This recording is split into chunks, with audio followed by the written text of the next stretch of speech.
Where exactly will Treydan Stukes line up for the Las Vegas Raiders? After being selected 38th overall in the 2026 NFL Draft, the former Arizona Wildcat defensive back has everyone debating his true position. Is he a ball hawking safety, or does his elite 4.33 speed make him the ultimate NFL nickelback? If you want to chase championships, you want to chase wins, you want to chase rings, you have to be held to the highest standard. Like, it starts in phase two, and then it starts in phase three OTAs. You don't become a championship team, when the playoffs get here. Welcome to Business Decision Sports. It's your boy Black, the quarterback, back with another installation of the bar at the Bay Area Raiders talk. And today we talking Treydan Stukes. So in this video, we're going to break down his college film, analyze his elite closing speed, and look at how his positional flexibility changes the dynamic of the Raiders secondary. Well, if you love deep diving, analytical type content and breakdowns, make sure y'all go and join the sub club and hit the you feel me right underneath there, and make sure you hit that notification bell. You seen it, Stukes was saying you gotta win championship. You start winning the championship in the offseason. It don't happen after you start winning games and seeing is believing and going and taking the hit of hopium and hope we end up in the playoffs and then hope we end up in the Super Bowl. That's not how it happened. The works get done in the offseason. Like he said, phase two, then phase three, and then you play games, and you already got to have that belief. We're going to go ahead and just debunk this whole he's a nickel cornerback thing, because everyone's saying, why did we sign a nickel back when we needed a safety? And we got him in the second round. So, like the Hall of Famer, EA, Eric Allen, cornerback. So, if anybody's going to know anything about cornerbacking, it's going to be my boy EA. So, let's get into it and make sure y'all hit that like button so we can get us video in the algorithm and get the rest of the nation on board. Let's get it. The way this guy plays, he's kind of like a joker, middle of the field football player, does an amazing job of being all over the field. Here, he's covering the slot guy. And again, we have to have a versatility to be able to be a great DB in the National Football League. This tells me a couple things here. This tells me that he understands route combinations, comfortable enough to know that he can undercut that deep out route and come up with the big time play.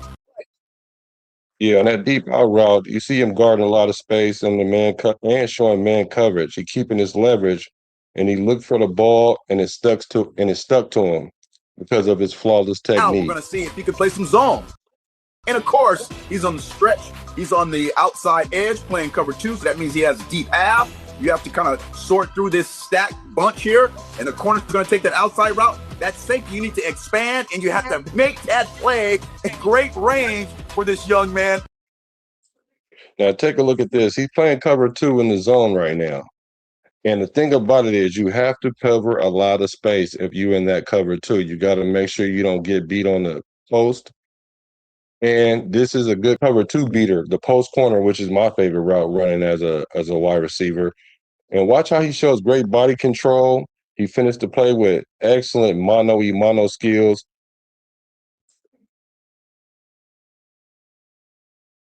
You see that? See how he's looking for the ball? He's already looking for the ball. Body control, knocks the ball down, mano-a-mano skills. One thing that Charles Woodson says is, you ask, why don't corners get a lot of interceptions nowadays? And he said simply because they don't look for the ball. My biggest pet peeves is guys don't turn around and find the ball. They're playing the man, they want to run up, and then when the wide receiver lifts his hands, then you want to put your hands in between, or you want to knock the ball away. Man, fuck them hands, man. Or you watching for the receiver eyes to get big so you can try to put your arms in the way.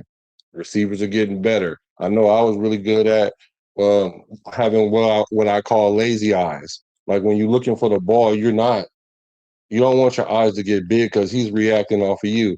Also, you want to have laid hands. You don't want to throw your hands up early because then he's knowing it's time to put the arms in there. Ideally, you want to go up and get the ball, but if you are going to put your hands out like that, make sure you have late hands. So that's a good thing for him, that we see that he's a ball hawker. He's looking for the ball. And as you look at his videos and his clips, that's a constant. Our next clip here. We're talking about a guy who's all over the football field. Let's run this tape and just see again how explosive he can be. We have to be stout on the running game. Again, the one critique I have is in the National Football League, man, you're going to have to go a little low. We're going to wrap those legs because the guys up here, they want you to try and go up high. But again, showing you that he makes plays in the backfield. Yeah, he definitely reads, react, and respond. You see his feet was moving. He wasn't taking false steps. He was reading the play. Eyes was open. And then once he saw it was a run, he attacked the line of scrimmage. Read, react, and respond. You read the play, you react, trust your eyes, and then you respond by closing out and making the play, making the tackle, stopping the guy behind the line of scrimmage. So one thing EA did say is he wants him to work on his pad level. That's a knock that he needs to work on, and he's going to address that later. So make sure y'all stay tuned. This is an amazing play by our new safety. Come up to play action. Call that play one up top. One up top, Aki, something stocky in the choppy. Fair Wally for Brodowski off of Oxy, Betty Moppy. You know, call this guy the Big Cat. I think that's the nickname I want to give him, the Big Cat. Once again, he jump up, make an athletic play, and catches the ball. Like I said, you know that they say DBs are wide receivers that can't catch. And he definitely went up and caught the ball at his highest point. That's why the receiver should go up and get the ball to contest it. But if you want to be lazy as a receiver and want the ball to drop in your hand like a bread in the bread basket, this is where you go and get the ball as a defender. When that ball is in the air and 50-50, nah, it's more like 90-10. And that was a mentality you got to have as a cornerback or a safety when the ball is in the air. If the Hall of Famer EA, he already called him a safety. He said it's our new safety. Like, we need to go ahead and stop being so, I don't know what the word is, sensitive about what he was drafted as on paper. If you notice, a lot of the trend that we have going on is we're picking players that can play multiple positions, versatility, no different than Treydan. You heard Coach Kubiak say yesterday. He got this guy because he know he can play all 5 positions. Same thing with your boy Stukes. Sure, he did play nickel. Yeah, he played nickel. He played nickel before he got injured primarily, and then he played a lot of safety too. They played like a 3-back safety system, so he has the versatility to do both. And he majority played safety. Well, I'll say 47% of the time as safety. So he definitely has the range. He has the ability, and shown on tape, it shows that he actually has the ability to cover. Unlike the position we put Malu in last year, which is a strong safety, but we wanted him to play more free safety. And it was an adjustment period for him, and his cover skills is not the same as Stukes. So I'm glad to see that we did pick this guy in the second round.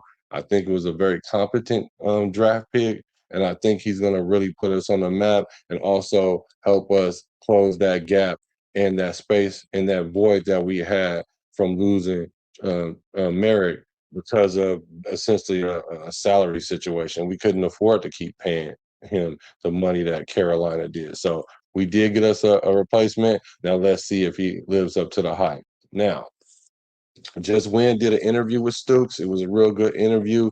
I really like this offseason that people are taking time to get to know the players, not just hearing little clips about who this person is or what this person's about.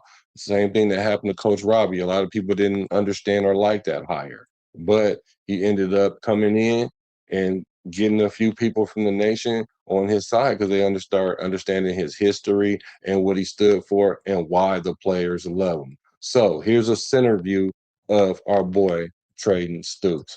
Once again, shout out to Just Win podcast for the interview.